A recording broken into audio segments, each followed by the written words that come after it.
جب انسان نکاح کرے تو اپنی بیوی کے ساتھ الفت اور محبت کا معاملہ رکھے، اور جب اس کا نکاح ہو تو پہلی رات جب پہلی بار ملے اسے کچھ تحفہ یا کچھ کھانے کی چیز دے. یہ سنت سے ثابت ہے، یاد رکھیں. نبی اکرم صلی اللہ علیہ وسلم کے تعلق سے آتا ہے، مسند احمد کی روایت ہے، اور اسماء بنت یزید جو ہے رضی اللہ عنہا اس کی راوی ہے، وہ کہتی ہیں اور فرماتی ہے کہ نبی اکرم صلی اللہ علیہ وسلم کا جب نکاح ہوا تو حضرت عائشہ رضی اللہ عنہا کو میں نے ہی تیار کیا، میں نے ہی آپ کو سجایا، میں نے ہی آپ کو تیار کیا.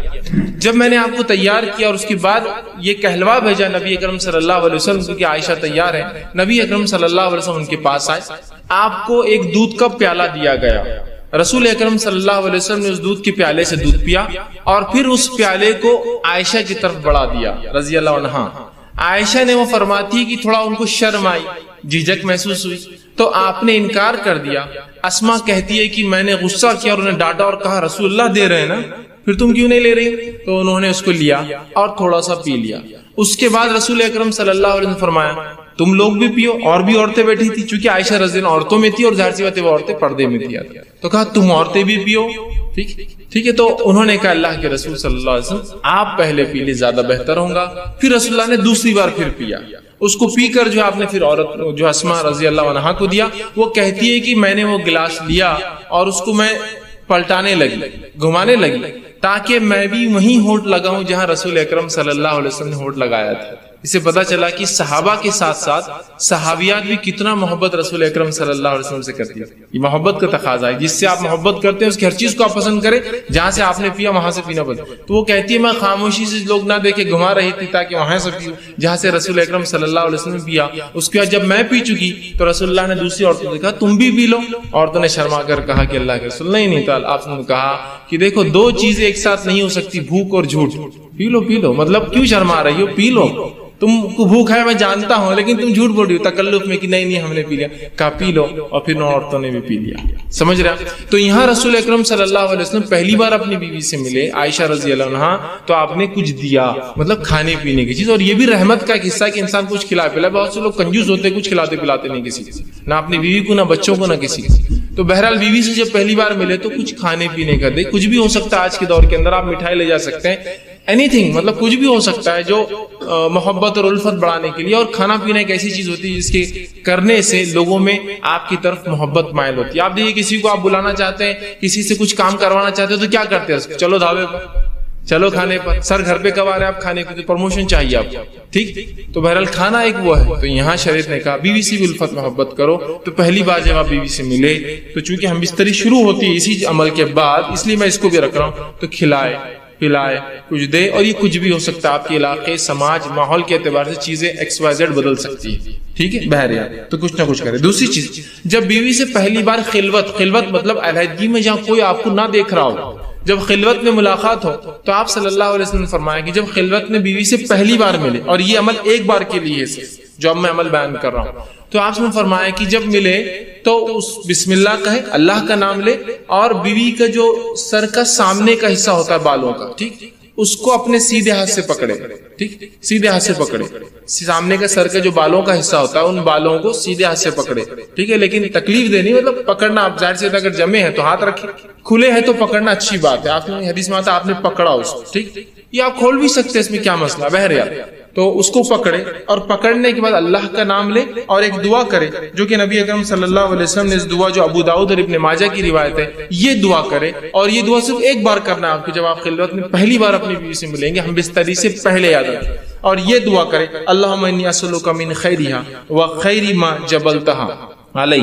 اے اللہ میں تجھ سے اس کی خیر کا سوال کرتا ہوں، اور جس خیر پر تو نے اسے پیدا کیا اس خیر کا سوال کر. اور پھر فرمایا علیہ واعوذ بک من شرہا وشر ما جبلتہا علی. اور میں پناہ مانگتا ہوں تجھ سے اس کے شر سے، اور میں پناہ مانگتا ہوں تجھ سے اس کے شر سے، اور اس شر سے جس پر تو نے اس کو پیدا کیا ہے. تو بہرحال یہ ایک بار دعا کرنا ہے. دیکھیے دعا کتنی دیکھیے اہم اور کتنی اچھی ہے کہ اللہ میں سوال کرتا ہوں تجھ سے اس کی خیر کا، اس خیر کا جس کو تو نے اسے پیدا کیا ہے، اور اس خیر کا جسے پیدا کیا، اور تجھ سے پناہ مانگتا ہوں اس کی شر سے، اور جس شر پہ تو نے اس کو پیدا کیا ہے. یہ پہلی بار آپ کریں گے. اس کے بعد اب جب ہم بستری کا ارادہ کرتے ہیں تو اس سے پہلے آپ ایک اور دعا کریں گے. یہ دعا کامن ہے, ہر آدمی کو ہر بار ہم بستری سے پہلے یہ دعا کرنی چاہیے. یہ بہت اہم دعا ہے. لوگ پوچھتے نہیں کرے تو کیا ہوا, نہیں کرے تو کیا ہوا, نہیں بولے تو کیا ہوا, بہت سی چیزیں ہوتی ہیں. تو میں ہمیشہ سوال کرتا ہوں لوگوں سے, چلیے آپ گاڑی چلاتے ہیں, کار ٹو ویلر چلاتے ہیں, اور ہاں سیٹ نہیں ہوئی تو کیا ہوا, ہارن نہیں ہوا تو کیا ہوا, انڈیکیٹر نہیں چلے تو کیا ہوا, مڈ گارڈ نہیں رہا تو کیا ہوا, ساری گارڈ نہیں رہا تو کیا ہوا, بمپرس نہیں رہے تو کیا ہوا, ہے نا. تو آپ بولتے نہیں اچھی نہیں دکھتی نا گاڑی. مطلب آپ کمپلیشن, دنیا میں ہر چیز کمپلیشن کی طرف چاہتے ہیں, مکمل کی طرف چاہتے ہیں. سنت میں کیوں نہیں چاہتے ہر چیز مکمل کی طرف جاتے, وہاں نہیں کرے تو مطلب ہر بار نیگیٹو کیوں, پازیٹیو کیوں نہیں کہ کر لوں تو کیا, ہر بار نہیں کرے تو نہیں کرے تو ویسا نہیں کرنا چاہیے. ٹھیک, تو یاد رکھیے یہ دعا پڑھے اور بہت خیر ہے اس دعا کے اندر. ٹھیک, تو آپ صلی اللہ علیہ وسلم جو ہے, معاف کرنا بہرحال وہ دعا سے پہلے ایک چیز میں بھول گیا تھا, وہ یہ کہ جب انسان ہم بستری سے ارادہ کرے تو اس سے پہلے نکاح کی رات جو ہے نماز پڑھنا بھی یاد رکھیے. یہ عمل بھی جو ہے صحابہ سے ملتا ہے, صحابہ سے ملتا ہے. ٹھیک, اس کے تعلق سے ایک روایت آتی ہے کہ میاں بھی اکٹھے نماز پڑھے. ایک جو ہے تابعین فرماتے ہیں, ابھی سعد ان کا نام تھا جو کہ غلام تھے, وہ کہتے ہیں میں نے غلامی کی حالت میں نکاح کیا اور اس کے بعد جو ہے ابو ذر غفاری رضی اللہ عنہ, ٹھیک ہے, اس کے بعد وہ کہتے ہیں کہ عبداللہ ابن مسعود اور حذیفہ بن یمان رضی اللہ عنہم کو دعوت دی. یہ صحابہ کو دعوت دی بڑے بڑے. یہ میرے پاس میری دعوت ولیمہ میں جو ہے دعوت میں نے دی نکاح کی, وہ میرے پاس آئے. جب میرے پاس آئے تو انہوں نے مجھ سے کہا کہ دیکھ جب تو اپنے بیوی سے قریب جانے کا ارادہ کر تو اللہ کا نام لے اور یہ دعا کر جو میں نے پہلے بتائی. اس کے بعد کہا کہ پھر تو اس کے ساتھ جو ہے 2 رکعت نماز پڑھ لے. تو آگے کھڑا ہو اور وہ پیچھے. یاد رکھیے مرد اور عورت بازو کھڑے کے نماز نہیں پڑھ, چاہے میاں بیوی کیوں نہ ہو. تو آگے کھڑا رہے, وہ پیچھے کھڑی رہے اور تو 2 رکعت نماز پڑھ لے. اور پھر فرمایا اس کے بعد کیا کرنا ہے, تو بہتر جانے اور تیری بیوی بہتر جانے. ٹھیک, مطلب ان کو ایک سے ایجوکیٹ کیا بیٹھے بیٹھے دعوت میں کہ جو ہے تم جو ہے 2 رکعت نماز پڑھو. تو صحابہ سے یہ عمل ملتا ہے, تو کوئی شخص چاہے تو یہ عمل بالکل وہ کر سکتا ہے. ٹھیک ہے, کہ وہ جو ہے 2 رکعت نماز پڑھ سکتا ہے. جب 2 رکعت نماز پڑھ لی بہرحال, تو اس کے بعد جو ہے اب ہم بستری کا وقت آیا. اگر وہ اس کا ارادہ کرتا ہے تو سب سے پہلے دعا کرے. یہ دعا بڑی مشہور اور معروف ہے, صحیح بخاری کی روایت اور بہت ساری کتب حدیث میں آتی ہے. آپ کرے بسم اللہ, اللہ کا نام سے آپ شروع کرے, اللہم جنبنا الشیطان وجنب الشیطان ما رزقتنا. یہ دعا یاد رکھیے, چھوٹی سی دعا, یہ دعا کر لے بسم اللہ, اللہ کے نام سے. اللہم جنبنا الشیطان, اے اللہ جو ہے ہمیں شیطان سے محفوظ رکھ. پھر آگے فرمائے وجنب الشیطان ما رزقتنا, اور اس چیز کو بھی شیطان سے محفوظ رکھ جو تو نے اس کے ذریعے رزق رکھا ہے. اور رزق سے ہم مراد اولاد, مطلب اے اللہ مجھے اور میری بیوی کو شیطان سے دور رکھ, اور جو ہے میری اولاد کو بھی شیطان سے دور. دیکھیے انسان جو ہے یہاں ہم بستری کر رہا ہے, یہاں اپنے بیوی کے ساتھ سونے کی بات ہو رہی ہے, یہاں سیکس کی بات ہو رہی ہے, اس کے بعد بھی یہاں تعلیم دی جا رہی ہے, ایجوکیٹ کیا جا رہا ہے اور کہا جا رہا ہے کہ ٹھیک ہے نفسانی خواہشات کو پورا کرنا ہے لیکن ہوس کے شکار مت بنو. یہاں بھی اللہ کا نام لے کے شیطان سے پناہ مانگی جائے گی. دیکھیں اس عمل میں بھی کیسا پاکیزہ اور کیسا مطہرہ یہ دین ہے, یاد رکھیں. بہرحال اب یہ دعا آپ نے کی, ٹھیک ہے, اب دعا کے بعد آپ بستری کر سکتے ہیں. لیکن یہ بات بہت ضروری ہے جو ہمیں سمجھنا ہے کہ جب شریعت نے مرد کو اجازت دی نکاح کی اور عورت کے ساتھ بستری کرنے کی, تو یہ اجازت کو حاکم اور محکوم والا رشتہ نہیں ہے, مالک اور غلام والا رشتہ نہیں. سمجھ رہے آپ بات؟ ورنہ ہوتا ہی کہ جب یہ موقع انسان کو مل جاتا مرد کو پہلی بار, تو وہ بالکل ایک عورت کو اپنا شکار سمجھتا ہے. ہر آدمی ایسا نہیں ہوتا, لیکن کچھ لوگ ہوتے ہیں ایسے. وہ سمجھتا ہے وہ شکار ہے اور میں آقا ہوں اور یہ غلام ہے, میں حاکم ہوں اور یہ میری محکوم ہے. ٹھیک, اور لہٰذا وہ اس پر ٹوٹ پڑتا ہے جانوروں کی طرح. اندازہ لگائیے ایک عورت کے ساتھ اگر آپ یہ سلوک کریں گے جو آپ کی بیوی اور زندگی پر رہنے والی شریک حیات کہا جاتا نا, بیوی شریک حیات مطلب لائف پارٹنر ہے, پوری زندگی آپ کے ساتھ شریک رہیں گی. اور اگر پہلی رات آپ ساتھ یہ بدتمیزی کریں گے کہ آپ بتائیں گے کہ میں نے نکاح خالص صرف اپنے ہوس کو پورا کرنا کیا, ٹھیک ہے. الفت اور محبت ایک چیز ہے, لو ایک چیز ہوتی ہے, کہ لسٹ ایک چیز ہوتی ہے انگلش کے اندر. اردو میں جیسے کہتے ہیں ایک محبت ہوتی ہے اور ایک ہوس ہوتی ہے. تو ہمیں محبت کی اجازت ہے, ہوس پوری نہیں کرنا ہے. ہمیں جو لو کی اجازت ہے, ہم کو لسٹ نہیں. ٹھیک ہے, انسان ظاہر سی بات ہے وہی عمل کر رہا ہے جو لسٹ میں ہوتا ہے, لیکن اس میں محبت کے تقاضے کے ساتھ کہ یہ میرا اپوننٹ پارٹنر ہے, میری بیوی ہے, اس کے ساتھ زندگی گزارنا ہے. ٹھیک, تو یہ بات بڑی ہے ہمیں سمجھنا ہمارے لیے. تو انسان جو ہے جب اپنی بیوی سے تعلقات قائم کرے تو اس کو حاکم اور محکوم اور ظالم اور مظلوم والا رشتہ نہ بنا دے, بلکہ اس کو محبت اور الفت والا معاملہ رکھے. اور ہم بستری سے پہلے جو باتیں ہم کو رسول اکرم صلی اللہ علیہ وسلم اور صحابہ کے آثار آثار مطلب صحابہ کے عمل سے پتہ چلتی وہ یہ ہے کہ یہ لوگ فور پلے کرتے، ہم بستری سے پہلے کچھ بیوی سے کھیلتے. اور ایک روایت میں رسول اللہ صلی اللہ علیہ وسلم کی اس بات کا کھلا اشارہ آپ نے فرمایا جب ایک صحابیہ کہ اللہ کے رسول میں نے ایک عورت سے نکاح کیا لیکن یہ مطلقہ ہے، مطلب اس کی شادی ہو چکی ہے اور یہ جوان تھے صحابی، تو اللہ کے رسول صلی اللہ علیہ وسلم فرمایا کہ تو نے کنواری لڑکی سے کیوں نہیں نکاح کیا تاکہ وہ تجھ سے کھیلتی اور تو اس سے کھیلتا. تو کہ اللہ کے رسول میری مجبوری تھی، میرے والدہ کا انتقال ہو گیا اور میری 3 چھوٹی چھوٹی بہنیں ہیں، اگر میں کوئی کنواری لڑکی لاتا تو وہ میری بہنوں کی دیکھ بھال برابر سے نہیں کر پاتی. جب میں نے ایسی عورت کو لایا نکاح میں جو مطلقہ ہے، اس کو پریویس ایکسپیرینس ہے زندگی کا، وہ زندگی سماج میں گزار چکی ہے، وہ میری بہنوں کی اچھے سے تربیت کر سکتی ہے. اس حدیث سے ایک بات اور پتہ چلی، نکاح میں بہت سارے مقاصد انسان رکھ سکتا ہے نکاح کے. تو ایک مقصد یہ بھی تھا ان کا کہ محبت کے ساتھ ساتھ بچیوں کے لیے کچھ، میری بہنوں کے لیے کچھ ایسی عورت آ جائے جو میری ان کی بھابھی ہو لیکن ایک ماں جیسا ہو. تو ظاہر سی بات ہے ایک تمہاری لڑکی یہ سب نہیں کر سکتی تھی، ٹھیک ہے. لیکن اس حدیث میں رسول اللہ نے جو فرمایا تو اس کے ساتھ کھیل اور وہ تیرے ساتھ کھیلے، تو یہ محبت جو ہے یہ ہم بستری سے پہلے انسان فور پلے کرے، کھیلے اس سے، مطلب اس کو راضی کرے اور منوائے اس عمل کے لیے. اس لیے کہ ہیومن بینگ جو انسان ہوتے وہ میکینیکل عمل نہیں کر سکتے. میکینیکل سمجھتے مشینیں ہوتی، مشینوں کا معاملہ ہوتا ہے کہ آپ نے جب بٹن دباؤ میکینیکلی شروع ہو جاتی ہے، لیکن انسان جو ہوتے ہیں ویسے میکینیکل نہیں ہوتے.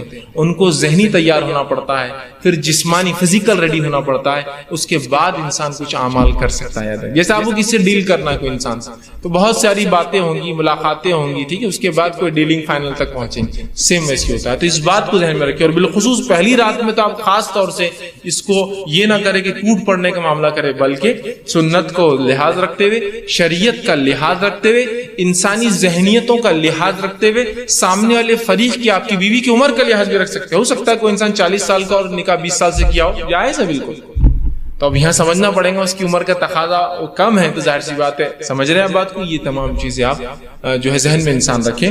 تو فور پلے جس کو ہم کہتے ہیں کہ ہم بستری سے پہلے کچھ ایسی چیزیں جس سے انسان اس عمل کی طرف راغب ہو جو عمل اس کو اب کرنا ہے، جو کہ اللہ نے اس کے اوپر جائز قرار دیا اور وہ مباح ہے اس کے لیے کرنا، حلال ہے اس کے لیے کرنا، جس سے اپنے آپ کو تسکین دے سکتا ہے، سکون حاصل اور اطمینان حاصل کر سکتا ہے. سمجھ رہے آپ بات. تو فور پلے کی بڑی اہمیت ہے. اس کے اندر مختلف چیزیں ہو سکتی ہیں، انشاءاللہ آگے آئیں گا تو اس میں کچھ نہ کچھ پوائنٹس اس کے ڈسکس کرتا جاؤں گا، ٹھیک. تو فور پلے ہوگا اس سے پہلے کہ انسان تیار کرے اپنے فریق. دوسری چیز یہ کہ دونوں کا اس عمل کے لیے راضی ہونا ضروری ہے. ہم اس طریقے دونوں کا اس عمل کے لیے راضی ہونا ضروری، یاد رکھیے، اس لیے کہ یہ کوئی ون سائڈ معاملہ نہیں ہے. اور مرد کے راضی ہونا یہ بالکل واضح ہوتا ہے، لیکن عورت راضی ہے نہیں راضی ہے یہ واضح نہیں ہوتا ہے. مرد اس عمل کے لیے راضی ہے، وہ ظاہر ہے، اس کی جسمانی کیفیت اور اس کا جسمانی کیفیت اس کی اشارہ کر دیتی ہے کہ مرد تو راضی ہے اس عمل کے لیے، لیکن ظاہر سی بات ہے عورت کے اندر ایسی کوئی چیز نہیں ہے جس سے پتہ چل سکے کہ اس عمل کے لیے وہ راضی ہے. بات سمجھ رہے ہیں آپ میری، ٹھیک. تو ظاہر سی بات ہے دونوں کی رضامندی ضروری ہے. تو مرد راضی ہے عورت سمجھ سکتی ہے، لیکن عورت راضی ہے مرد سمجھ نہیں سکتا ہے اس کے ظاہر سی بات جسمانی اعتبار سے. تو اس کو اس معاملے میں تیار کرنا ہوگا، اس کو اس معاملے میں پوچھ سکتے ہیں آپ، اس کو اس معاملے میں اس کی بھی حامی لے سکتے ہیں آپ. اور حامی اس کا ہاں ہر بار زبان سے بولنا نہیں ہے، کچھ باتیں آپ سمجھ سکتے ہیں جس کہاں ہوتی ہیں، سمجھے نا. انسان کی آنکھوں کے اشارے، جسمانی ہوا جس سے انسان سمجھ سکتا ہے کہ اس کا معنی ہاں ہے. اس معاملے میں خواتین سے میری بالخصوص درخواست یا نصیحت جو ہوگی وہ یہ ہے کہ بہت ساری عورتیں، مرد تو راضی ہے اس عمل کے لیے، پہلے دن کی بات کی، اب ہم عام بات کر رہے ہیں. تو یہ بات یاد رکھیے، اور یہ ہمیشہ کے لیے عام اعتبار سے بھی اور اس دن کے لیے بھی خاص بھی، نکاح کے رات بھی اور اس کے بعد بھی، کہ عورتیں جو ہے اپنی رضامندی کا بھی اپنے شوہر سے اظہار کرے. اگر وہ یہ نہیں کرتی تو بہت ساری طلاق کی صرف یہ وجہ بنتی، یاد رکھ، کہ وہ کہتا ہے کہ میری بیوی میں سے کبھی راضی نہیں، آج تک اس نے ایک بار بھی مجھ سے جو ہے محبت کی بات نہیں کہی یا محبت کے لیے خود راضی نہیں ہوئی.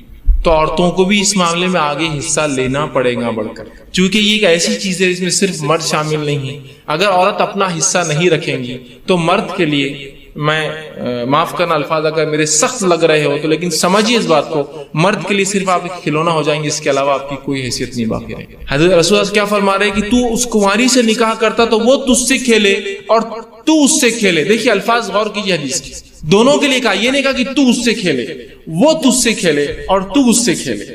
تو یہاں رسول اللہ صلی اللہ علیہ وسلم اشارہ کر رہے ہیں کہ اگر کنواری ہوتی تو وہ تجھ سے کھیلتی، مطلب وہ ایک پارٹ بنتی اس گیم کا، وہ اس کھیل کے اندر تیری حصے دار بنتی، شریک بنتی. تو یہ باتیں، یہ بہائی، اب دیکھیے بہت سی بات میں سمجھتا ہوں شوہر کے ساتھ کمرے میں رہ کے بھی آپ بے حیائی کا سوچیں گے تو میں سمجھتا ہوں اب کوئی تقاضے باقی نہیں رہے. یہاں بے حیائی کچھ نہیں ہے، اب آپ کا شوہر ہے وہ، یہ آپ کو سمجھنا پڑے گا. ٹھیک ہے، تو یہاں عورتیں اپنی رضامندی کا اظہار کریں جو مختلف طریقوں سے وہ کر سکتی ہے، مختلف طریقوں سے کر سکتی. جب یہ عورتیں اس میں لیک کر جاتی ہیں، کمزور پڑ جاتی ہیں، تو مرد کو ایسی عورتیں پسند آ جاتی ہیں جو اس طرف اشارے کرتی اور مائل کرتی ہیں. جو بری عورتیں ہوتی ہیں، جو فحشائیں ہوتی ہیں، وہ اپنی رضامندی کا کنٹینیوس اظہار کرتے رہتے ہیں. تو جب عورتیں ہیں جن کے لیے جائز اپنے شوہر سے جو کام کرنا، تو کیوں نہیں وہ اپنے اظہار کرتی، کیوں نہیں بتا رہی؟ چونکہ مرد ترازی ہے، تیار ہے، اس کے جسمانی کیفیت سے پتہ چل جاتا ہے. عورت کو کیسے پتہ چلیں گے جب تک کہ آپ نہیں بتائیں گے؟ اور اس میں کوئی حیا اور بے حیائی کا تقاضا نہیں. یاد رکھیے یہ آپ کی محبت اور الفت ہے، اور اس کو کہیں گے محبت کی سب سے اونچائی. یاد رکھیے جو میاں اور بیوی کے بیچ میں ہوتی ہے. تو آپ بھی اپنی رضامندی کا ضرور جو اپنے شوہر سے اظہار کریں. ٹھیک ہے، ورنہ اکثر طلاقوں کی وجہ یہ بنتی ہے کہ بیوی، شوہر کا دعویٰ ہے کہ بیوی نے آج تک فلاں نہیں کیا، اور پھر وہ الزام لگاتا ہے اس کا سیکس کمزور ہے یا اس کی قوت باہ اس میں نہیں ہے اور فلاں نہیں ہے اور فلاں نہیں ہے. تو وہ سب طرف کیوں جا رہے ہیں؟ شریعت نے آپ کو بتا دیا، رسول اللہ صلی اللہ علیہ وسلم کہہ رہے ہیں. اور ظاہر سی بات ہے ہر چیز کھول کر بیان کرنا ضروری نہیں. کیا اتنا کافی نہیں تو اس سے کھیلے اور وہ تجھ سے کھیلے؟ اتنا کافی نہیں ہے ہمارے لیے سمجھنا؟ کیا اور وضاحت چاہتے ہیں آپ پوری چیز؟ کیا پورا پکچر دکھانا چاہتے ہیں؟ کیا یہ بتائے تو ہم کو سمجھ میں آئیں گے؟ نہیں، اشارہ کافی ہوتا ہے. اور مومن کے لیے تو اشارے بہت زیادہ کافی ہوتے ہیں. عقل مند کو اشارہ کافی ہوتا ہے. لوگ کہتے ہیں، میں کہتا ہر مومن عقل مند ہوتا ہے اور اس کو اپنے نبی اور شریعت کے ہر اشارے کافی ہو جاتے ہیں، وہ سمجھ جاتا ہے واقعی کیا ہے. تو عورتوں کو بھی اشارہ ہے اس حدیث کے اندر. بہرحال آگے بڑھی.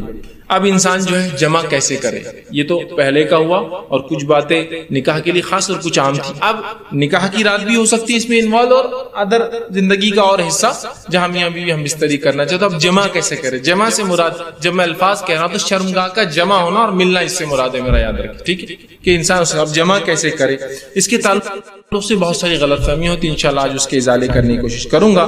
اب انسان اپنی بیوی سے کیسے جمع کر سکتا ہے؟ آئیے اللہ رب العزت کا جواب اپنی کتاب، اس کی کتاب میں جس نے دیا اس سے ہم شروع کرتے ہیں. اللہ رب العزت فرماتا اور کہتا ہے سورہ بقرہ سورہ نمبر 2 آیت نمبر 223، اور فرماتا ہے نساء حرث لکم فأتوا حرثکم ان شئتم. کہ اللہ فرماتا اور کہتا ہے تمہاری عورتیں تمہارے لیے کھیتیاں ہیں، اور تم جس طرح سے چاہو اپنے کھیتیوں میں آؤ. تمہاری عورتیں تمہارے لیے کھیتیاں ہیں. جیسا ایک کسان اپنے کھیت میں بیج ڈالتا ہے تاکہ اس سے فصلیں نکلے، تو تمہاری بیویاں تمہاری اولادوں کی پیدا ہونے کی وجہ ہے نا، اس کے بغیر کیسا ہو؟ تو تم جو ہے اللہ رب العزت فرما رہا ہے کہ تم جو ہے پھر جہاں سے چاہو وہاں سے اپنے بیویوں میں داخل ہو. ٹھیک، اب اس کے تعلق سے کیا واقعہ آتا ہے اس کے شائع نزول میں رکھ دیتا ہوں، تو وہ پہلی بات بالکل انشاءاللہ جو آیت ہے وہ واضح ہو جائیں گی، کلیئر ہو جائیں گے. آئیے جو ہے صحیح بخاری کی روایت ہے، جابر رضی اللہ عنہ فرماتے اور کہتے ہیں یہودی جو ہے یہ بات کہا کرتے تھے کہ آدمی اگر اپنے بیوی سے شرمگاہ میں اگلے حصے میں جہاں سے اولاد پیدا ہوتی ہے، ٹھیک ہے، وہاں اگر ہم بستری پیچھے سے کھڑے رہ کر کرے، پیچھے ہو کر کرے بیوی کے، سمجھ رہے آپ بات کو، کہ اپنے بیوی سے صحیح جگہ مطلب شرمگاہ کا اگلا حصہ اس میں ہم بستری کرتا ہے جہاں سے اولاد پیدا ہوتی ہے، لیکن پیچھے سے کھڑے رہ کر کرتا ہے تو اس سے اولاد بھینگی پیدا ہوتی ہے. مطلب آنکھیں اس کی سکوئنٹ جس کو کہتے ہیں، مطلب آنکھ ڈھلتی ہوئی یا دونوں آنکھ ڈھلتی ہوئی ہوتی ہے، بانگا جس کو عام زبان میں کہتے ہیں. ٹھیک ہے، یہ بھینگا جس کو کہتے ہیں، تو ویسا پیدا ہوتا ہے. جب یہ بات صحابہ تک پہنچی تو صحابہ نے رسول اللہ سوال کیا، اللہ کے رسول، یہودی کہتے ہیں کہ ایسا اگر کرنے سے بچہ بھینگا پیدا ہوتا ہے، سکوئنٹ ہوتی ہے اس کی آنکھیں، ڈھلتی ہوئی ہوتی ہے، خراب ہوتی ہے، دونوں بیچ میں آ جاتی ہے. تو آپ صلی اللہ علیہ وسلم نے اس کے جواب میں اللہ رب العزت نے یہ آیت نازل کی. جب یہ آیت نازل ہوئی تو آپ نے فرمایا اور کہا آگے سے یا پیچھے سے مگر مقام پیدائش میں. آپ نے کیا کہا؟ آگے سے یا پیچھے سے لیکن مقام پیدائش میں. سمجھ رہے آپ؟ مطلب جہاں سے اولاد پیدا ہوتی ہے وہیں انسان کر سکتا ہے، اس کے علاوہ کرنا حرام ہے. انشاءاللہ اس کی تفصیلات آگے رکھوں گا کیا حرام ہے اس معاملے میں. ٹھیک ہے، تو چاہے انسان آگے سے ہو پیچھے سے ہو لیکن مقام پیدائش. آئیے دوسری روایت، عبداللہ ابن عباس رضی اللہ عنہ فرماتے ہیں، یہ ابو داؤد کی روایت، آپ نے فرمایا تھوڑی طویل روایت ہے لیکن بہت ساری باتیں علم کی اس میں آ رہی ہے اس روایت کے اندر، بالخصوص اس مسئلے کے تعلق سے. وہ کہتے ہیں مدینہ میں انصار جو ہے یہودیوں کی اتباع کرتے تھے، چونکہ انصار تو مشرک تھے، ان کے پاس کوئی عقیدہ نہیں تھا یہ تو، لیکن اہل کتاب کو یہ بڑا اونچا سمجھتے چونکہ وہ کتاب کے حامل لوگ تھے، تو ہر چیز میں وہ یہودیوں کو فالو کرتے، حتیٰ کہ یہودی اپنے بیویوں کو چت لٹاتے، مطلب چہرہ اوپر اور عورت لیٹی ہے اور اس کے بعد ہم بستری کرتے، تاکہ اس سے کیا ہوتا ہے سطر کے لیے بھی اچھا ہے، انسان جب مرد لیٹ جاتا ہے عورت پہ تو پوری ڈھک بھی جاتی ہے، تو طہارت کے لیے بھی اچھا ہوتا ہے اور سطر پوشی کے لیے بھی خامہ کا زیادہ سطر کھلتا نہیں ہے، اچھا ہوتا ہے۔ تو یہودی صرف اس پوزیشن کو، اس طریقے کو حلال مانتے تھے، چونکہ انصار رسول اللہ صلی اللہ علیہ وسلم کے آنے سے پہلے، اسلام سے پہلے ان کو دیکھتے تھے، ان کو فالو کرتے تھے، اس معاملے میں بھی یہودیوں کو فالو کرتے تھے کہ نہیں یہودی بول رہے تو یہ اہل کتاب ہے، ان کے پاس ایک دین دھرم تھا جو اللہ کی طرف سے آتا، لہٰذا ان کو فالو کرنا چاہیے، تو اس معاملے میں ان کی بھی اتباع کرتے تھے۔ عبداللہ ابن عباس رضی اللہ عنہ فرماتے لیکن ہم جو مہاجر تھے، ہم مکے والے لوگ، مکے کے جو لوگ تھے، وہ مختلف قسم سے اپنے بیویوں سے تعلقات قائم کرتے، آگے سے پیچھے سے لٹا کر، ہاتھوں پہ ان کو کھڑے کر کے، مختلف چیزوں سے، اور جنس کی جو ہے ہم بستری کی لذتیں اٹھایا کرتے تھے۔ لیکن جب مہاجر مدینہ پہنچے اور انصاریوں سے نکاح شروع کیا، اور جب ایک مہاجر نے ایک انصاری عورت سے نکاح کیا، اور نکاح کرنے کے بعد جیسا ان کا طریقہ تھا کہ وہ مختلف انداز سے، مختلف طریقوں سے صحیح جگہ میں بستری کرتے، مطلب شرمگاہ میں اگلے حصے میں کرتے، جب اس نے ڈیمانڈ کیا اس شخص نے، تو اس انصاریہ نے کہا ہم تو صرف ایک طریقہ اپناتے، اس عورت نے، وہ بھی صحابیہ تھی، وہ ہے چت لیٹنا اور تم اوپر سے رہو۔ اس نے کہا ایسا کیوں؟ ہم تو مختلف چیزیں کرتے ہیں، جس کو عام زبان میں بہرحال آسن کہتے ہیں، لوگ بہرحال سمجھتے ہیں آسن کہتے ہیں، اس کو شاید سنسکرت کا لفظ ہے، یہ ہندی کا لفظ ہے، بہرحال تو ہم تو مختلف کرتے ہیں۔ تو انہوں نے کہا نہیں میں تو یہ کرنے نہیں دوں گی، جھگڑا بڑھ گیا، اس نے کہا میں تو ایسے ہی کروں، اس نے کہا ہمارے پاس یہ طریقہ نہیں، اور بات رسول اکرم صلی اللہ علیہ وسلم پہنچ گئی، اور پھر یہ آیت نازل ہو گئی، تمہاری بیویاں تمہاری کھیتی ہے، تم جہاں سے چاہو، مطلب جو مہاجر کر رہے تھے صحیح کر رہے تھے، مختلف پوزیشنز ہو سکتے ہیں، لیکن اگلے حصے میں صرف پیدائش کے حصے میں انسان کر سکتا ہے۔ تو یہ روایت میں بہرحال بہت ساری باتیں آ گئی اور بہت ساری باتوں کا جواز ہمیں مل گیا ہے۔ آگے آئیے، اب اس معاملے میں جو ہے انسان جمع جو کرے، ہم بستری کرے تو لیٹ کر سکتا ہے، لیٹنے میں جتنی پوزیشنز ہو سکتی ہے وہ استعمال کر سکتا ہے، شرط ایک ہی ہے وہاں انسان اپنی شرمگاہ کو داخل کرے، عورت کی شرمگاہ میں جہاں سے اولاد پیدا ہوتی ہے، ٹھیک ہے، وہی ایک جگہ ہے۔ دوسرا بیٹھ کر سکتا ہے، جتنی پوزیشن ہو سکتی ہے اس کے لیے، شریعت نے اس سے کوئی ممانعت کا اظہار نہیں کیا، لیکن سب سے بہترین پوزیشن اولاد کی پیدائش میں اور اس میں سازگار ہونے میں وہی ہے جو عورت کو لٹا کر کرے، اس لیے کہ اس میں سیدھا مرد کی شرمگاہ اوپر سے ہوتی ہے اور اولاد کی پیدائش کے چانسز زیادہ ہوتے ہیں اس میں، بہرحال ٹھیک۔ اس کے بعد بیٹھ کر جتنے طریقے ہو سکتے ہیں، جتنی پوزیشن ہو سکتی ہے، جس میں میں جو بتا رہا ہوں بات آپ سمجھ رہے ہیں کہ شرمگاہ مرد کی عورت سے ملے اور سامنے کے حصے میں آپ کے لیے جائز ہے۔ اسی طرح کھڑے رہ کر جو کچھ ہو سکتا ہے، اس میں کوئی ممانعت نہیں ہے، کراہت ہو سکتی ہے، ناپسندگی ہو سکتی ہے، لیکن ممانعت کسی میں بھی نہیں، حرمت کسی میں بھی نہیں، بیٹھ کر، لیٹ کر، کھڑے رہ کر کچھ بھی ہو سکتا ہے۔ ابھی بات کا ازالہ میں کر دوں، بہت سے لوگوں نے عجیب عجیب باتیں لکھ دی، اللہ ان پر رحم کرے، جس کی وجہ سے امت کو خامخواہ ایسی مشکلات اور تکلیفوں میں ڈالا جو شریعت نے نہیں دی، کہ کھڑے رہ کر کرے تو اولاد لنگڑی پیدا ہوتی ہے، بیٹھ کر کرے تو اولاد فلاں پیدا ہوتی ہے، پیچھے سے کرے۔ آج بھی میں کہہ رہا ہوں کہ اگر کوئی لڑکا بہنگا آ جاتا ہے جس کی آنکھیں اسکوئنٹ ہو، اس کی آنکھیں برابر نہ ہو، تو عورتیں اس کو دھکا دے کے ہستی مجلس میں ان کے ماں باپ نے کیا کرے تھے، دیکھو بچہ، آج بھی میں کہہ رہا ہوں کیسی عجیب بات ہے، شریعت کلیریفیکیشن دے رہی ہے، قرآنی آیتیں نازل ہو رہی ہے، اس کے بعد بھی کہ ہماری اب عقلوں کا کیا بھائی، علم کی کمی ہی یہ سب چیزوں کی وجہ ہے۔ لا علمی جو نقصان پہنچاتی ہے نا، وہ کوئی چیز، کوئی ہتھیار، کوئی دشمن آپ کو جو نقصان نہیں پہنچائیں گے نا، آپ کی اور ہماری لا علمی اسلام کے تعلق سے نقصان پہنچائے۔ بہرحال تو کوئی پوزیشن اختیار کر سکتی، کوئی ممانعت کسی بھی پوزیشن کی ثابت نہیں ہے، ٹھیک۔ اسی طرح سیکنڈ چیز، ہم بستری کے اندر بیوی کو چومنا اور بوسہ لینا جسم کے ہر حصے کو جائز ہے، تمام اعضاء کو چومنا یا بوسہ لینا آپ کے لیے جائز ہے۔ اس کے مختلف طریقے ہو سکتے، وہ تمام جائز ہے۔ بوسہ لینے کے مختلف طریقے ہو سکتے، پورے جائز ہے۔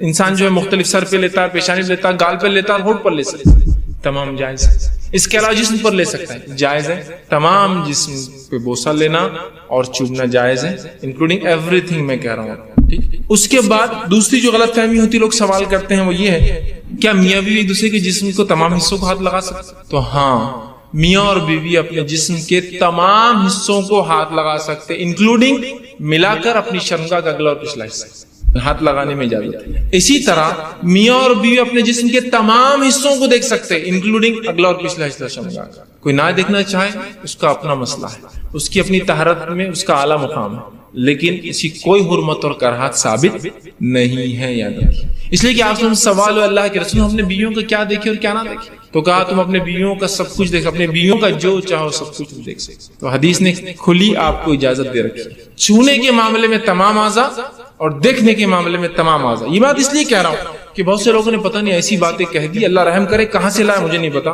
کہ اگر بیوی کی شرمگاہ دیکھی تو اولاد بگڑی بھی پیدا ہوتی ہے۔ ارے اللہ، تو کیسے ریسٹرکشنز ہم دے رہے ہیں جو ریسٹرکشن شریعت کے نہیں ہیں؟ کیسے مطلب سوچیے نا آپ، کیسی عقل کام نہیں کرتی کہ ایسے کیسے ریسٹرکشن ہو سکتے؟ ٹھیک، تو لہٰذا اس بات کے تعلق سے لوگ بہت سوال کرتے ہیں، میں نے اسے کلیریفیکیشن پورا بہرحال سوال کے تعلق دے دیا۔ دونوں ہی چیز یاد رکھیں، چھونے کے معاملے میں اور دیکھنے کے معاملے میں میاں اور بیوی کمپلیٹ رائٹ ہے، کمپلیٹ حق ہے، وہ جو چاہے اس معاملے میں کر سکتے ہیں۔ ٹھیک، اب آئیے اس معاملے میں ہم بستری منائی کس چیز سے وہ بھی دیکھ لیں، اور افضل کب اور کہاں اور کیسے، ٹھیک وہ بھی ایک دیکھ لیتے ہیں۔ آئیے آگے بڑھیے۔ تو اس معاملے ہم بستری میں دبر پیچھے سے مطلب شرمگاہ کے پچھلے حصے میں عورت کے داخل ہونا حرام ہے، جس کو عام زبان میں کہیں گے پیخانے کی جگہ۔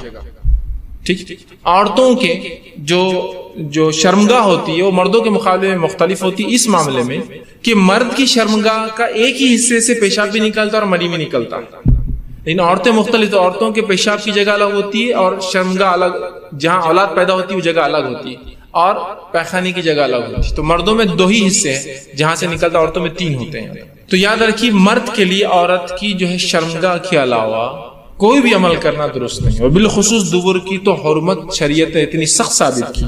مسند احمد کی روایت جو ہے ام سلمہ رضی اللہ عنہ فرماتی ہے، جب مہاجرین انصار کے پاس مدینہ آئے تو ان کی عورتوں سے جو ہے شادیاں رچائی۔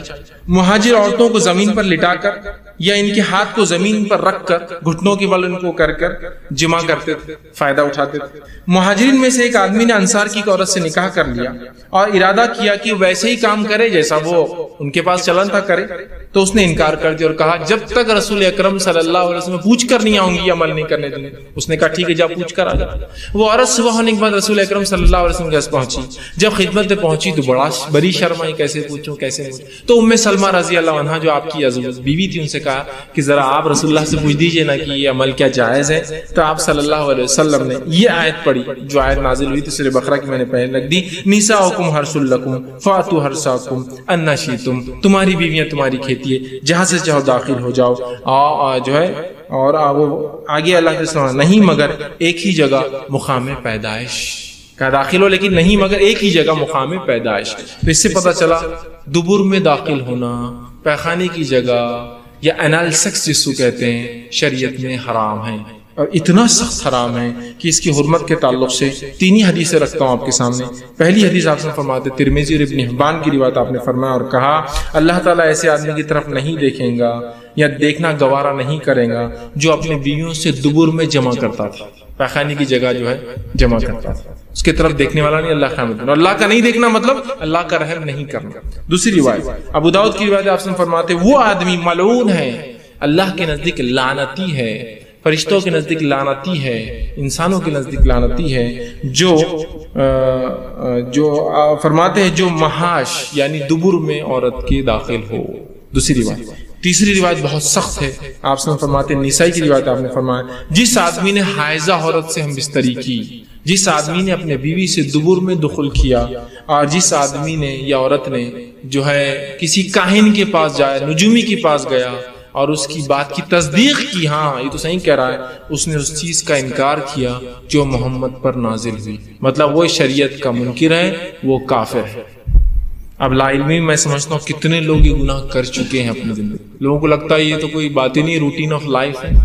ٹھیک، لا علمی کتنی خطرناک ہو سکتی سمجھ رہے ہیں کہ اس نے اس چیز کا انکار کیا جو محمد پر نازل ہوئی، وہ منکر شریعت ہے، اسلام کا منکر آدمی جو دبر میں داخل ہوتا ہے۔ ہم کو معمولی لگتا ہے، شریعت میں بہت سنگین جرم، تو علم بہت ضروری ہے ہر معاملے میں۔ بہرحال ٹھیک، تو یہ تینوں روایت بہرحال اس چیز کی وضاحت کر رہی تھی کہ تحریم دبر ہے، اس کی انٹینسٹی، اس کے نقصانات بہت لمبے ہیں، تو کم از کم 2 خاندان اور کم از کم ایک جنریشن برباد ہوگی جو آ رہی ہے. شادی میں بچے ہو گئے, اختلافات جاری رہے اور اس کے بعد توڑ ٹکڑا ہو گئے, جھگڑے ہو گئے, کیسز ہو گئے, تو ایک جنریشن تو ایٹ لیسٹ ویسٹ ہوتی ہے. تو شیطان بھی ظاہر سی بات ہے جب چیلوں کو تپا رہا ہے کسی عمل پر, تو عمل چھوٹا نہیں ہوگا, معمولی ہوگا, مذاق نہیں ہوگا, بڑا اتنا ہوگا تبھی سمجھ رہا. تو یہ کیوں ہو رہا ہے؟ یہ جھگڑے, یہ بچوں کی تربیت برابر ہے اور گھر کے شرابہ, خاندانوں میں مسئلہ, اور حالات اس لیول تک ہے. جناب 15-20 دن کی آپ پوچھتے کہاں چلے گا, عمرہ چلے گا, کیا بولیں گے, سمجھ رہے ہیں. پولیسیا نے 90 ہو گیا, 10-15 دن کے,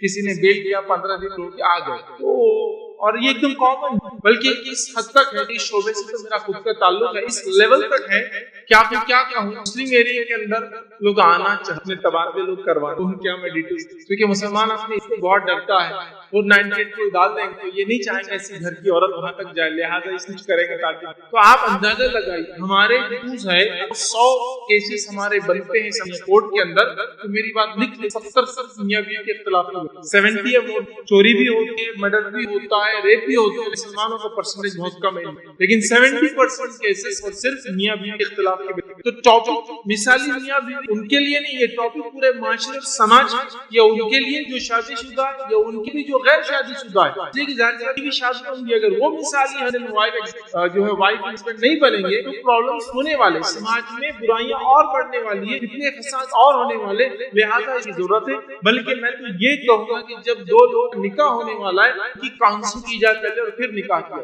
اور صرف شادی نہیں ہونا, کاؤنسلنگ ایسی کی جانا چاہیے کہ تم اب شادی کر رہے ہو, شادی کے بعد تمہاری ذمہ داری ایز اے ہسبینڈ میاں کے طور پر, ایک شوہر کے طور پر کیا ہوگی, ایک پتی کے طور پر کیا ہوگی, اور تم ایک پتنی کے طور پر, ایک وائف کے طور پر, ایک بیوی کے طور پر تمہاری ڈیوٹیز کیا ہوں گی, اس کا مزاج کیسا ہے, تمہارا مزاج کیسا ہے. لڑکی کا مزاج یہ ہوتا ہے, لڑکے کا مزاج یہ ہوتا ہے. تم ایک نئے گھر میں جاؤں گی, وہ لڑکی ایک نئے گھر میں آئیں گی, یہ برداشت کرنا پڑے گا, آپ کو یہ لے کر چلنا پڑے گا. یہ کاؤنسلنگ کی جائے, اور جس طرح سے ملنے کی جائے کہ یہ شادی ہے, اسی وقت ان کی یہ بھی کاؤنسلنگ کی جائے کہ سپریشن کیسا ہو. ضرورت پڑی تو جب ہم کسی جگہ انٹری لیتے ہیں تو ایگزٹ بھی معلوم ہونا چاہیے, ضروری نہیں آپ اس کو استعمال کریں. جب گاڑی لیتے ہیں اسٹیپنی ہونا چاہیے, ضروری نہیں آپ اس کو کبھی چلائیں.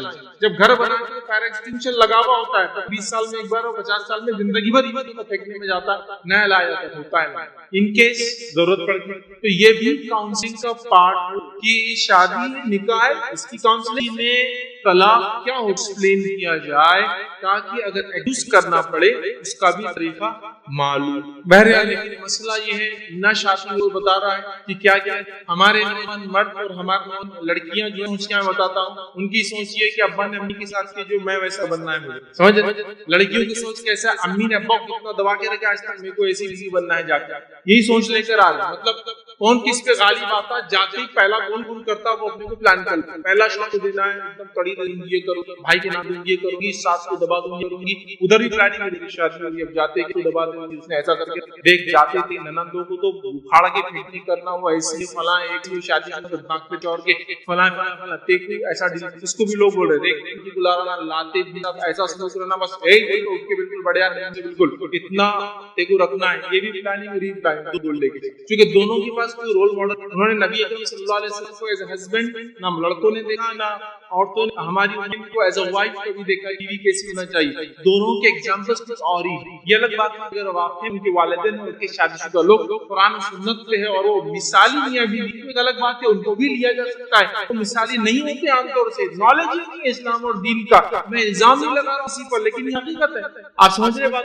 تو لہٰذا آپ نے جس کو ایگزامپل بنایا مردوں میں اور عورتوں میں, وہ ایکچوئل ایگزامپل. تو مثالی معاشرہ کیسے بنے گا جب مثالی لوگ جو مل رہے ہیں وہ مثالی نہیں, ایگزامپلری نہیں ہے, تو آپ کیسے سوچ سکتے ایک معاشرہ جس میں صحابہ جیسے لوگ پروان چڑھے اور تابعین لوگ پروان چڑھے اور مدین بن کے تھے, وہ تب تک نہیں ہو سکتا جب گھر میں امن نہ ہو. اور گھر میں امن تب تک نہیں ہو جب کہ دونوں کو اپنے اپنے رائٹس اینڈ ڈیوٹیز نہ معلوم ہو, کیا حقوق ہے اور کیا ذمہ داریاں ہیں. رائٹس اور ڈیوٹیز بھی ہے نا, ایک تو حق ہے ساتھ میں ذمہ داری ہے. رائٹس ہے ڈیوٹیز ہے, ڈیوٹیز ہے تو رائٹس. ایک آدمی ادارے کا مینیجر ہے تو اس کی ڈیوٹیز ہے,